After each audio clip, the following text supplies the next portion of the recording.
Hi అండి, అందరికీ నమస్కారం. Welcome to my YouTube channel. ఇప్పుడే అందిన వార్త అండి. ఈ వీడియోలో పవన్ కళ్యాణ్ ప్రయాణిస్తున్న హెలికాప్టర్కి ప్రమాదం. ఆ వివరాలు అయితే ఈ వీడియోలో తెలుసుకుందాం. వీడియో అయితే ఎక్కడికైనా స్కిప్ చేయకుండా ఎండ్ వరకు చూడడం ద్వారా ఇన్ఫర్మేషన్ పూర్తిగా అర్థమవుతుంది. అలాగే వీడియో నచ్చినట్టయితే ఒక లైక్ చేయండి. ఇంకా సబ్స్క్రైబ్ అవునట్టయితే మన ఛానల్ సబ్స్క్రైబ్ చేసుకున్న ద్వారా నేను చేసే ప్రతి ఒక్క వీడియో మీ వరకు అయితే రీచ్ అవుతుంది. ఇక వివరాలు చూసుకున్నట్లయితే జనసేన అధినేత పవన్ కళ్యాణ్ ప్రయాణించే హెలికాప్టర్ సాంకేతిక లోపం అయితే తలెత్తిందండి. టేకాఫ్ సమయంలో ఇంజన్లో సమస్య తలెత్తింది. దీంతో అప్రమత్తమైన పైలట్ ప్రయాణానికి విముఖ వ్యక్తం చేశారండి.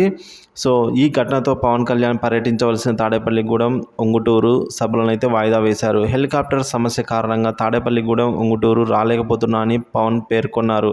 సభలకు సంబంధించి తేదీని త్వరలోనే ప్రకటిస్తామని తెలిపారు. కాగా గతంలోనూ పవన్ కళ్యాణ్ హెలికాప్టర్ సాంకేతిక సమస్యలు అయితే తలెత్తాయి. ఇప్పుడు మరోసారి లోపం అంటే హెలికాప్టర్లో తలెత్తడం వల్ల జనసేన కార్యకర్తలు, అభిమానులు ఆందోళనకైతే గురవుతున్నారండి. సో ఇక అదేవిధంగా పవన్ కళ్యాణ్ ప్రయాణాలు సురక్షితంగా జరగాలని అయితే ఆడియన్స్, ఫ్యాన్స్ అంతా కూడా కోరుకుంటూ ఉన్నారు జనాలంతా.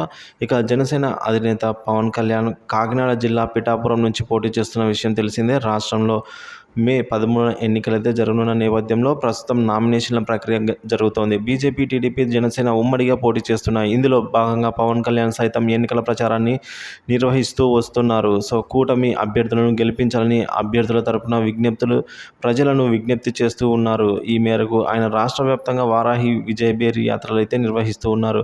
ఈ సందర్భంగా సభలు ఏర్పాటు చేసి కూటమి గెలిస్తే ఏం చేస్తారనే విషయాలను ప్రస్తావిస్తూ వస్తున్నారు. ఇందులో భాగంగానే సభలకు చేరుకునే పవన్ కళ్యాణ్ హెలికాప్టర్ వినియోగిస్తూ ఉన్నారు. అయితే తరచూ హెలికాప్టర్ సాంకేతిక సమస్యలు తలెత్తడంతోనే జనసేన కార్యకర్తలు, అభిమానులు కూడా ఆందోళన వ్యక్తం అయితే చేస్తూ ఉన్నారు.